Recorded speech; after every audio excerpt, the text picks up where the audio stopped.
तो आज हम इस वीडियो में रेन इंडस्ट्रीज लिमिटेड इस कंपनी के बारे में फुल इन्फॉर्मेशन देखने वाली है, ताकि हमें पता चल सके कि कंपनी की फ्यूचर की ग्रोथ कैसे हो सकती है और कंपनी हमें आने वाले दिनों में एक मल्टीबैगर रिटर्न देते हुए देखने को मिलेगी या फिर नहीं।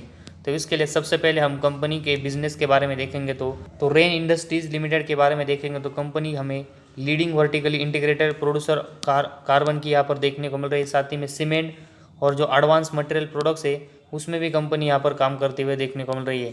और कंपनी का अगर हम हेडक्वार्टर्स देखेंगे तो इंडिया में है, और कंपनी की जो मैन्युफैक्चरिंग फैसिलिटीज़ है वो हमें 8 कंट्रीज़ में यहाँ पर देखने को मिल रहे हैं। उसमें हमें अक्रॉस 3 कॉन्टिनेंट्स देखने को मिल रहे हैं।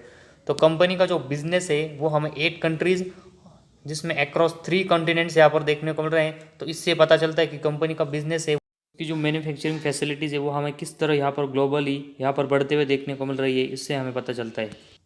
इसके बाद कंपनी का मार्केट कैप्चर देखेंगे तो 5400 के आसपास हमें देखने को मिल रहा है।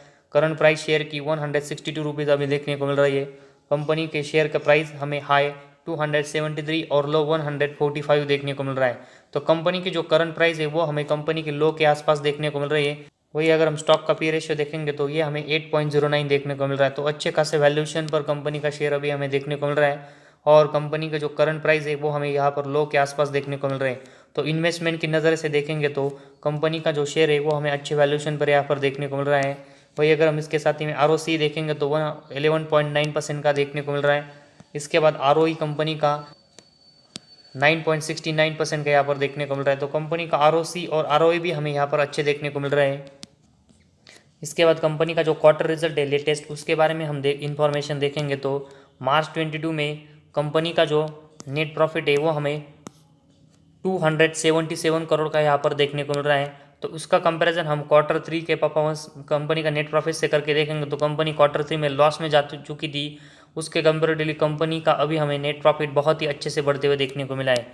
वही अगर हम पिछले साल के क्वार्टर 4 में भी देखेंगे तो कंपनी का जो नेट प्रॉफिट है वो हमें 206 करोड़ का देखने को मिला था, जो कि अभी हमें ईयर और एयर बेस में ये 277 करोड़ तक बढ़ते हुए देखने को मिला है। और इससे भी पहले अगर हम देखेंगे तो सिर्फ दिसंबर 21 में ही कंपनी यहाँ पर लॉस में देखने को मिली थी, लेकिन उससे पहले देखेंगे तो कंपनी हर साल हमें हर क्वार्टर में यहाँ पर नेट प्रॉफिट लगातार प्लस में जनरेट करते हुए देखने को मिल रही है, जो कि एक अच्छी बात हमें देखने को मिल रही है। तो लेटेस्ट क्वार्टर 4 का जो रिजल्ट है उसमें कंपनी हमें क्वार्टरली और ईयरली बेसिस दोनों में कंपनी का नेट प्रॉफिट बढ़ाते हुए देखने को मिल रही है, जो कि इन्वेस्टमेंट की नज़र से एक अच्छी बात हमें यहाँ पर देखने को मिल रही है। इसके बाद कंपनी का प्रॉफिट एंड लॉस स्टेटमेंट है, उसके बारे में हम इंफॉर्मेशन देखते हैं। तो सबसे पहले हम उसमें कंपनी का जो सेल्स है वो हम देखते हैं। तो कंपनी के जो नंबर्स है वो हमें सभी दिसंबर के यहाँ पर देखने को मिल रहे हैं। तो सबसे पहले हम दिसंबर 2010 में कंपनी का सेल्स देखेंगे तो 3752 करोड़ का था। और इसके बाद अगर हम देखेंगे तो कंपनी अपना जो सेल्स है वो हमें लगातार यहाँ पर बढ़ाते हुए देखने को मिली, और दिसंबर 21 में कंपनी का सेल्स हमें 14,000 करोड़ तक बढ़ते हुए देखने को मिला है। तो कंपनी का जो सेल्स है उसमें कंपनी हमें लगातार यहाँ पर ग्रोथ करते हुए देखने को मिल रही है, और ये कंपनी के जो बाकी के परफॉर्मेंस के लिए अच्छी बात हमें यहाँ पर देखने को मिल रही है। तो कंपनी का जो सेल्स है उसमें से अगर हम कंपनी के जो एक्सपेंस है उसको यहाँ पर कट करके देखेंगे तो कंपनी का ऑपरेटिंग प्रॉफिट हमें मिलता है, और कंपनी का ऑपरेटिंग प्रॉफिट हमें दिसंबर 10 में 718 करोड़ के यहाँ पर देखने को मिला है। इसके बाद 1300, 1100, इसके बाद 1300, इसके बाद 1200, इसके बाद 1300, इसके बाद 1500, इसके बाद 2200, इसके बाद 1900, इसके बाद 1400, इसके बाद 1600, इसके बाद 2300 दिसंबर 21 में हमें देखने को मिला है। दिसंबर 21 में कंपनी का जो ऑपरेटिंग प्रॉफिट है वो हमें 2300 तक पहुंचते हुए देखने को मिला है। तो कंपनी का जो ऑपरेटिंग प्रॉफिट है वो भी हमें लगातार कंपनी यहाँ पर इंक्रीज करते हुए देखने को मिल रही है, जो कि एक अच्छी बात हमें देखने को मिल रही है। इसके बाद ऑपरेटिंग प्रॉफिट मार्जिन भी अगर हम देखेंगे तो दिसंबर 10 में ये 19% था, इसके बाद 24%, 21%, 11%, 10%, 13%, 17%, 20%, 14%, 12%, 16%, और इसके बाद दिसंबर 21 में हमें 16% का देखने को मिल रहा है।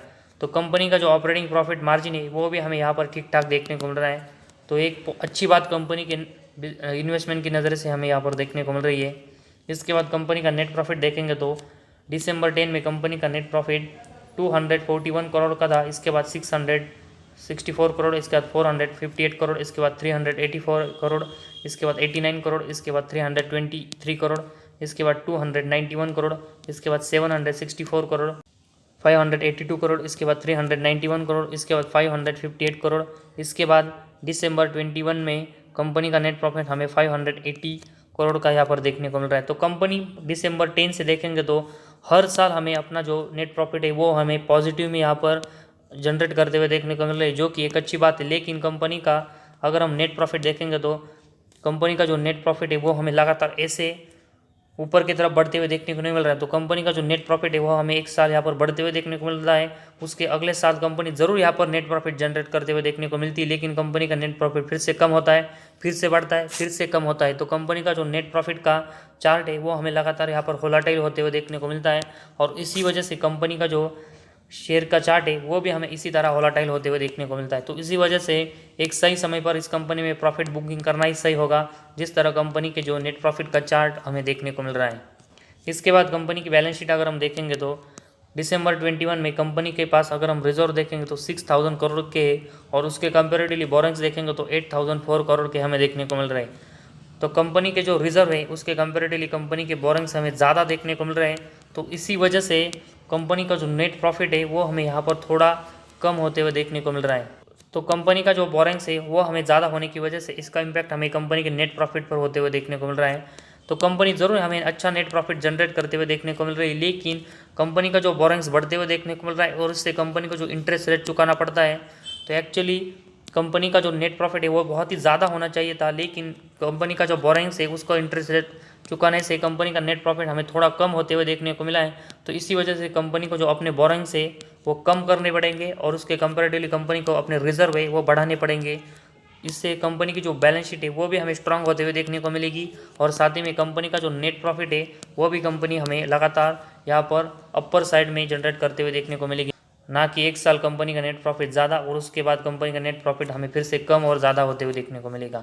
तो कंपनी की जो बैलेंस शीट है उसमें हमें कंपनी की बैलेंस शीट है वो अभी भी स्ट्रांग यहाँ पर देखने को नहीं मिल रही है, जिस तरह कंपनी के बोरेंग्स अभी बढ़ते हुए देखने को मिल रहे हैं। इसके बाद कैश फ्लोज के बारे में अगर हम इंफॉर्मेशन देखेंगे तो कंपनी के दिसंबर 21 में हमें नेट कैश फ्लो वो माइनस में जाते हुए देखने को मिले, जो कि एक निगेटिव बात है। इससे पहले अगर हम देखेंगे तो 3 साल company net cash flow plus में जनरेट करते हुए देखने को मिली थी, जो कि दिसंबर 21 में हमें ये माइनस में जाते हुए देखने को मिला है। तो कंपनी को आने वाले दिनों में अच्छा परफॉर्मेंस करना है तो कंपनी को नेट कैश फ्लो भी यहाँ पर अच्छे से प्लस में लाना पड़ेगा, तभी हमें कंपनी के परफॉर्मेंस यहाँ पर इंप्रूव होते हुए देखने को मिलेंगे। इसके बाद शेयर होल्डिंग पैटर्न के बारे में अगर हम इंफॉर्मेशन देखेंगे तो मार्च 22 में प्रमोटर के पास हमें 41.14% की हिस्सेदारी देखने को मिल रही है। इसके बाद एफ की हमें 14.36% की हिस्सेदारी देखने को मिल रही है। इसके बाद डी की अगर हम देखेंगे तो 1.35% और पब्लिक के पास हमें 43% की हिस्सेदारी देखने को मिल रही है। तो प्रमोटर की हिस्सेदारी हमें इस कंपनी में ठीक ठाक देखने को मिल रही है। वही अगर हम पिछले कुछ क्वार्टर से देखेंगे तो एफ है वो हमें इस कंपनी में लगातार शेयर होल्डिंग बढ़ाते हुए देखने को मिल रहे हैं, और साथ ही में अगर हम डी भी देखेंगे तो पिछले कुछ क्वार्टर से वो भी हमें इस कंपनी में अपनी जो हिस्सेदारी है वो बढ़ाते हुए देखने को मिल रही है। तो एफ और डी है वो भी हमें इस कंपनी में जो हिस्सेदारी बढ़ाते हुए देखने को मिल रही है। तो उनकी एक सोच हो सकती है कि कंपनी का जो पी रेशो है वो यहाँ पर अंडर वैल्यू होने की वजह से कंपनी की जो आने वाले दिनों में यहाँ पर ग्रोथ है वो हम उनको अच्छे से यहाँ पर होते हुए देखने को मिल सकती है। तो इसी वजह से वो हमें इस कंपनी में अपने शेयर होल्डिंग बढ़ाते हुए देखने को मिल रहे हैं। तो कंपनी की जो बैलेंस शीट है वो थोड़ी सी हमें रिस्की ज़रूर देखने को मिल रही है, लेकिन कंपनी अगर हम देखेंगे तो कंपनी जो नेट प्रॉफिट ज़रूर लगातार कम या ज़्यादा होते हुए देखने को मिल रहा है, लेकिन कंपनी हर साल अगर हम देखेंगे तो नेट प्रॉफिट यहाँ पर प्लस में जनरेट करते हुए देखने को मिल रही है, और साथ ही में कंपनी का जो पी रेशो भी हमें यहाँ पर अंडर वैल्यू देखने को मिल रहा है।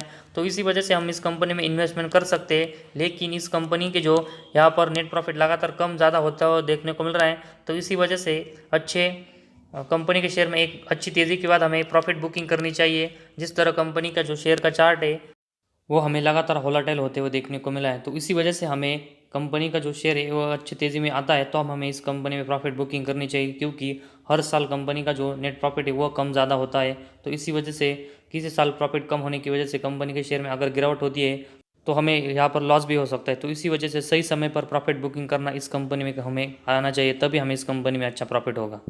तो आज हमारे इस वीडियो में बस इतना ही। अगर आपको हमारा वीडियो पसंद आया तो इस चैनल को ज़रूर सब्सक्राइब कीजिए।